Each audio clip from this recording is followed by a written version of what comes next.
Hello, everybody, and welcome back. In this B94 podcast episode, I will be discussing the life, career, and service of Union General Joshua Lawrence Chamberlain, who prior to his esteemed military career was actually a member of faculty at the prestigious institution known as Harvard University, located in the state of Massachusetts. However, following the conclusion of his esteemed military career, Lawrence Chamberlain would eventually become the Republican governor of his home state of Maine. I hope you enjoy and please subscribe and like down below because it helps me out considerably in terms of growing my channel name and brand. Beginnings. Joshua Lawrence Chamberlain was born in Brewer, Maine, the son of Sarah Dupuy, formerly Brastow, and Joshua Chamberlain Jr. on the 8th of September 1828. Chamberlain was of English ancestry and could trace his family line back to 12th century England. During the reign of King Stephen, Chamberlain's great-grandfather Ebenezer was a New Hampshire soldier in the French and Indian War and the American Revolutionary War. Chamberlain's grandfather Joshua was a shipbuilder and colonel during the War of 1812 before moving his family to a Brewer farm in 1817. Chamberlain's father Joshua served as a lieutenant colonel in the Aroostook War. Chamberlain was the first of 5 children. His father named him after James Lawrence and favored a military career for his son. While Chamberlain's mother wanted him to become a minister, Chamberlain became a member of the Congregational Church in Brewer in the mid-1840s and attended Major Whitting's Military Academy in Ellsworth. Chamberlain then taught himself Greek so he could be admitted to Bowdoin College in 1848. At college, Chamberlain was a member of the Puccinian Society, Phi Beta Kappa, and the Alpha Delta Phi fraternity. He taught Sunday school in Brunswick during his freshman and sophomore years, and then led the choir at the Congregational Church First Parish Church during his junior and senior years. Chamberlain graduated in 1852. He then entered the Bangor Theological Seminary for 3 years of study. Besides studying in Latin and German, Chamberlain eventually mastered French, Arabic, Hebrew, and Syriac. On the 7th of December 1855, Chamberlain married Fanny Adams, cousin and adopted daughter of a local clergyman. Their first child was a girl named Grace Dupuy, born on October 16, 1856. Their son, Harold Wylis, was born on the 10th of October 1858. A second and fourth child died early in the fall of 1855. Chamberlain returned to Bowdoin and began a career in education, first as an instructor in logic and natural theology, then as a professor of rhetoric and oratory. He eventually went on to teach every subject in the curriculum, with the exception of science and mathematics. In 1861, he was appointed professor of modern languages, which he held until 1865. Early military career. At the beginning of the American Civil War in 1861, Chamberlain believed the Union needed to be supported against the Confederacy by all those willing. On several occasions, Chamberlain spoke frequently of his beliefs during his class, urging students to follow their hearts in regard to the war while maintaining that the cause was just. Of his desire to serve in the war, he wrote to Maine's governor named Israel Washburn Jr., quoting Major General Lawrence Chamberlain, "I fear this war, so costly of blood and treasure, will not cease until men of the North are willing to leave good positions and sacrifice the dearest personal interests to rescue our country from desolation and defend the national existence against treachery." Many faculty at Bowdoin did not feel his enthusiasm for various reasons, and Chamberlain was subsequently granted a leave of absence, supposedly to study languages for 2 years in Europe. He then promptly enlisted unbeknownst to his family and those at Bowdoin, offered the colonelcy of the 20th Maine Regiment. He declined, according to his biographer John J. Pullen, preferring to start a little lower and learn the business first. He was appointed lieutenant colonel of the regiment on August 8, 1862, under the command of Colonel Adelbert Ames. The 20th was assigned to the 3rd Brigade, 1st Division Free Corps in the Union Army of the Potomac. One of Chamberlain's younger brothers, named Thomas Chamberlain, was also an officer of the 20th Maine, and another, John Chamberlain, visited the regiment at Gettysburg, Pennsylvania, as a member of the U.S. Christian Commission until appointed as a chaplain in another Maine volunteer regiment. The 20th Maine fought at the Battle of Fredericksburg, suffering relatively small numbers of casualties in the assaults on Mares Heights, but were forced to spend a miserable night on the freezing battlefield among the many wounded from other regiments. Chamberlain chronicled this night well in his diary and went to great length discussing his having to use bodies of the fallen for shelter and a pillow while listening to the bullets zip into the corpses. The 20th missed the Battle of Chancellorsville, Virginia in May 1863 due to an outbreak of smallpox in their ranks, which was caused by an errant smallpox vaccine, keeping them on guard duty in the rear. Chamberlain was promoted to colonel of the regiment in June of 1863 upon the promotion of Ames. Battle of Gettysburg, Pennsylvania. Chamberlain became most famous for his achievements during the Battle of Gettysburg, Pennsylvania on July 2nd. The second day of the battle, Union forces were recovering from initial setbacks and hastily regrouping into defensive positions on a line of hills south of the town. Sensing the momentary vulnerability of the Union forces, the Confederates began an attack against the Union left flank. Chamberlain's brigade, commanded by Colonel Strong Vincent, was sent to defend Little Round Top by the Army's Chief of Engineers, Brigadier General Gouverneur K. Warren. Chamberlain found himself in the 20th Maine at the far left of the entire Union line. He quickly understood the strategic significance of the small hill and the need for the 20th Maine to hold the Union left at all costs. The men from Maine waited until troops from the 15th Alabama Infantry Regiment, commanded by Colonel William C. Oates, charged up the hill, attempting to flank the Union position. Time and time again the Confederates struck, until the 20th Maine was almost doubled back upon itself, with many casualties and ammunition running low. Colonel Chamberlain recognized the dire circumstances and ordered his left wing, which was now looking southeast compared to the rest of the regiment, which was facing west, to initiate a bayonet charge. From his report of the day, "At that crisis I ordered the bayonet. The word was enough, while battlefield conditions made it unlikely that many men heard Chamberlain's order. Most historians believe he initiated the charge. The 20th Maine charged down the hill with the left wing wheeling continually to make the charging line swing like a hinge, thus creating a simultaneous frontal assault and flanking maneuver, capturing 101 of the Confederate soldiers and successfully saving the flank. This version of the battle was popularized by the book entitled The Killer Angels and the movie Gettysburg, released in 1993. Chamberlain sustained one slight wound in that battle, and one when a shot hit his sword and scabbard and bruised his thigh. Chamberlain also personally took a Confederate prisoner with his saber during the charge. After initiating the maneuver, he came upon a Confederate officer wielding a revolver, who quickly fired, missing his face. Chamberlain remained steadfast, and with his sword at the officer's throat, accepted the man's arms and surrender. The pistol Chamberlain captured at Gettysburg can still be seen on display in the Civil War exhibit of the Maine State Museum. For his tenacity at defending Little Round Top, he was known by the sobriquet Lion of the Round Top. I most likely butchered that for all I know. Prior to the battle, Chamberlain was quite ill, developing malaria and dysentery, and later, due to his illness, he was taken off active duty until he recovered. Medal of Honor citation. For his daring heroism and great tenacity in holding his position on the Little Round Top against repeated assaults and carrying the advanced position on the Great Round Top, Chamberlain was awarded the Medal of Honor. The President of the United States of America, in the name of Congress, takes pleasure in presenting the Medal of Honor to Colonel Joshua Lawrence Chamberlain, United States Army, for extraordinary heroism on the 2nd of July, 1863, while serving with the 20th Maine Infantry in action at Gettysburg, Pennsylvania, for daring heroism and great tenacity in holding his position on the Little Round Top against repeated assaults and carrying the advanced position on the Great Round Top. The Siege of the Crater, otherwise known as the Battle of Petersburg, Virginia. In April 1864, Chamberlain returned to the Army of the Potomac and was promoted to brigade commander shortly before the siege of Petersburg, Virginia, and given command of the 1st Brigade, 1st Division Free Corps.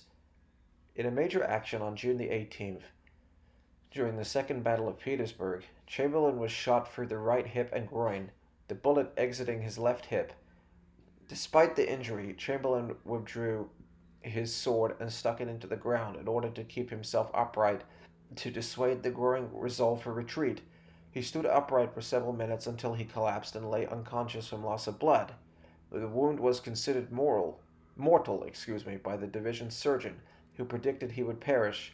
Chamberlain's incorrectly recorded death in battle was reported in the Maine newspapers, and Lieutenant Ulysses S. Grant, who would later become president on the Republican ticket, gave Chamberlain a battlefield promotion to the rank of brigadier general after receiving an urgent recommendation on June the 19th from Corps Commander Major General Gouverneur K. Warren. He has been recommended for promotion for gallant and efficient conduct on previous occasion, and yesterday led his brigade against the enemy under most destructive fire. He expresses the wish that he receive the recognition of his service by promotion before he dies. For the gratification of his family and friends, not expected to live, Chamberlain displayed surprising will and courage, and with the support of his brother Tom, was back in command by November. Although many, including his wife Fanny, urged Chamberlain to resign, he was determined to serve through the end of the war. In early 1865, Chamberlain regained command of the 1st Brigade of the 1st Division of Free Corps and continued to act with courage and resolve. On the 29th of March 1865, his brigade participated in a major skirmish on the Quaker Road during Grant's final advance that would finish the war. Despite losses, another wound in the left arm and chest that almost caused amputation, and nearly being captured, Chamberlain was successful and brevetted to the rank of Major General by President Abraham Lincoln, a Republican. Chamberlain gained the name Bloody Chamberlain at Quaker Road. Chamberlain kept a Bible and framed a picture of his wife in the left front chest pocket. When a Confederate shot at Chamberlain, the bullet went through his horse's neck, hit the picture frame, entered under Chamberlain's skin in the front of his chest, traveled around his body and under the skin, along the rib, and exited his back. To all observers, Union and Confederate, it appeared he was shot through his chest. He continued to encourage his men to attack. Appomattox Courthouse, Henrico County, Virginia. On the morning of the 9th of April 1865, Chamberlain learned of the desire by General Robert E. Lee to surrender the Army of Northern Virginia when a Confederate staff officer approached him under a flag of truce. "Sir," he reported to Chamberlain, "I am from General Gordon. General Lee desires a cessation of hostilities until he can hear from General Grant as to the proposed surrender." The next day, Chamberlain was summoned to Union headquarters, where Major General Charles Griffin informed him that he had been selected to preside over the parade of the Confederate infantry as part of their formal surrender at Appomattox Courthouse on the 12th of April, 1865. Chamberlain was thus responsible for one of the most poignant scenes of the American Civil War. As the Confederate soldiers marched down the road to surrender their arms and colors, Chamberlain, on his own initiative, ordered his men to come to attention and carry arms as a show of respect. In memoirs written 40 years after the event, Chamberlain described what happened next. "Gordon, at the head of the marching column, outdoes us in courtesy. He was riding with downcast eyes and more than pensive look. But at this clatter of arms, he raises his eyes and, instantly catching the significance, wheels his horse with that superb grace of which he is master, drops the point of his sword to his stirrup, gives a command at which the great Confederate ensign following him is dipped, and his decimated brigades, as they reach our right, respond to the carry. All the while, on our part, not a sound of trumpet or drum, not a cheer, nor a word nor motion of man, but awful stillness as if it were the passing of the dead." Chamberlain stated that his salute to the Confederate soldiers was unpopular amongst many Unionists, but he defended his action in his posthumously published 1915 memoir, The Publishing of the Armies. Gordon, in his own memoirs, called Chamberlain one of the knightliest soldiers of the Federal Army, arguing that Gordon never mentioned the anecdote until after he read Chamberlain's account more than 40 years later. At least one writer has questioned the historical accuracy of Chamberlain and Gordon's account, but eminent historians such as James McPherson believe that the events in question occurred as Chamberlain described. In all, Chamberlain served in 20 battles and numerous skirmishes, and was cited for bravery 4 times, and had 6 horses shot from under him, and was wounded 6 times. Post-war service. Chamberlain left the U.S. Army soon after the war ended, going back to his home state of Maine. Due to his immense popularity, he served as the governor of Maine on the Republican ticket for 4 one-year terms after he won an election. His victory in 1866 set the record for the most votes and the highest percentage for any Maine governor by that time. He would break his own record in 1868. During his time in office, he was attacked by those angered by his support for capital punishment and by his refusal to create a special police force to enforce the prohibition of alcohol. Later life. After resigning from Bowdoin College in 1883, he went to New York City to practice law. Chamberlain served as surveyor of the Port of Maine, a federal appointment, and engaged in business activities, including real estate dealings in Florida, starting in 1885, and a College of Art in New York located in New York as well as hotels. He traveled to the West Coast to work on railroad building and public improvements from the time of his serious wound in 1864 until his death. He was forced to wear an early form of a catheter with a bag and underwent 6 operations to try to correct the original wound and stop the fevers and infections that plagued him without success. In 1893, 30 years after the battle that made the 20th Maine famous, Chamberlain was awarded the Medal of Honor for his actions at Gettysburg, Pennsylvania. The citation commends him for his daring heroism and great tenacity in holding his position on the Little Round Top against repeated assaults and carrying the advanced position on the Great Round Top. As in many other Civil War actions, controversy arose when one of his subordinate officers stated that Chamberlain never actually ordered a charge at Gettysburg. The claim never seriously affected Chamberlain's fame or notability, however. This original medal was lost and later rediscovered in 2013 and donated to the Pejetcot, most likely butchered that, Historical Society in Brunswick, Maine. A second redesigned medal issued in 1904 is currently housed at Bowdoin College. In 1898, Chamberlain, at the age of 70 and afflicted with his multiple Civil War wound disabilities, offered his services to the nation again, volunteering to command U.S. Army forces in the Spanish-American War despite persistent efforts with acting Secretary Alger in the War Department and the President. He was denied the opportunity due to his health issues. Ironically, his principal opponent at Gettysburg, former Colonel William C. Oates of the Confederate States of America, 15th Alabama Regiment, was appointed in his place as a Brigadier General of the U.S. Volunteers. In 1905, Chamberlain became a founding member of the Maine Institution for the Blind in Portland, now called the Iris Network. Chamberlain's wife herself was visually impaired, which led him to serve on the organization's first board of directors. Beginning with his first election as governor of Maine and continuing to the end of his life, Chamberlain was active in the Grand Army of the Republic, despite continual pain and discomfort from his wounds inflicted in 1864. He made many return visits to Gettysburg, Pennsylvania, and delivered speeches at soldiers' reunions. He made his last known visit on the 16th and 17th of May, 1913, while involved in planning the 50th anniversary reunion. Because of deteriorating health, he was unable to attend the reunion less than 2 months later. Subsequent death. Beginning with his first election as governor of Maine and continuing to the end of his life, Chamberlain was active in the Grand Army of the Republic. Despite continual pain and discomfort from his wounds of 1864, he made many return visits to Gettysburg and delivered speeches at soldiers' reunions. He made his last known visit on the 16th and 17th of May, 1913, while involved in the planning of the 50th anniversary reunion. Because of deteriorating health, he was unable to attend the reunion less than 2 months later. Legacy. Chamberlain's home, located across Main Street from Bowdoin College campus, is now the Joshua Lawrence Chamberlain Museum and is owned by the Pejetcot Historical Society, which maintains an extensive research collection on General Chamberlain. Memorabilia on display include the mini ball that almost ended his life at Petersburg, Virginia, his original Medal of Honor, and Don Troiani's original painting of the charge at Little Round Top, Pennsylvania. Tours of the home are conducted by volunteer docents from late May until mid-October.